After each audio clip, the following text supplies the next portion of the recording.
Well, that was a sweet little descent. I enjoyed that one, but we're gonna have to climb to the top now. Don't worry, Scott. These are 5 hacks to make climbing faster and easier. Whoa, let's get to it.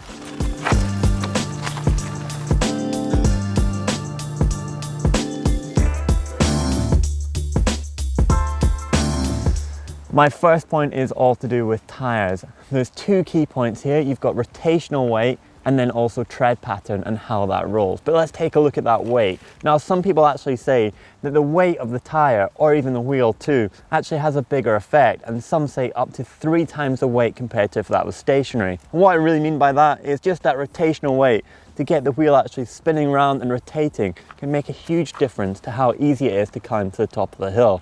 The second point is all about tread pattern. Now, if you've got quite a low profile tyre like this one, it's going to be really fast rolling, it's going to be easy to pedal up the hill. But if you've got bigger knobs and a softer compound, it's going to be really draggy and hard to get up to the hill. So when you are buying new tyres or even tyres for winter, then really think about what sort of the profile is and the compounds to make it easier so you can get to the top of the hill faster.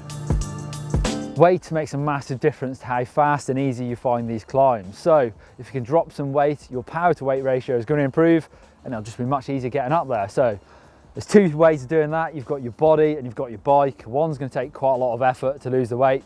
Your bike, it could be expensive.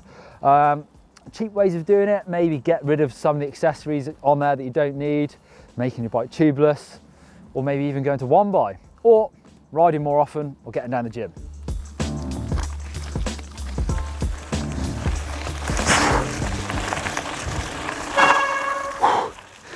Now, I'm not quite sure that I'd call intervals a hack because these are hard work. And what an interval is, it's working for a set amount of time, having a set amount of rest and repeating it. But why is it in the hack list? Well, what I feel is that going for those long, steady rides, sure, they're going to make you fitter. But you could just do a really short, sharp interval session and you're going to get the same effects. You'll be out of breath, you're going to be sweaty. Top tip, to make these funner, listen to some music. Oh, time's up. Here we go again. Try and dress appropriately for the climb. It's really easy to put too much stuff on or a jacket and then get really hot, get sweaty. That means you're going to stay wet, and then when you stop, you'll be freezing cold. So too hot and then freezing cold. Today, it's pretty cold out, so I'm wearing some bib shorts. They're 3/4 length, merino socks, merino base layer, and then my jersey on top.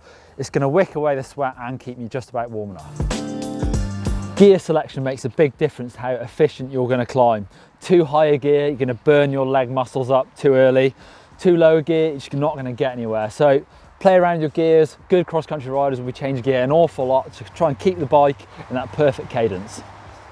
Coming on from gear selection, I want to talk a little bit about bike setup. And the big one here has got to be saddle height and also seat post length. You see so many people actually out riding in the trails, doing climbs with their seat post too low. And this is going to recruit the wrong muscle fibers. You're going to find that you're going to be out of breath a lot more, and it's just all around going to be that bit harder for you. So get set up. We've actually got a full video on this. Get set up to the correct height. It's going to make it that bit easier to the top of the hill, and also make sure that your saddle is in a comfortable position. So there is 5 simple hacks to make climbing faster and easier. Click on the GMBN logo here to subscribe. And if you want to watch some more videos from GMBN, why don't you click just up there for how to get that saddle and your seat post at the correct height. And click down there for how to pedal like a pro. If you like climbing and you like going faster up it and easier, give it a thumb up like.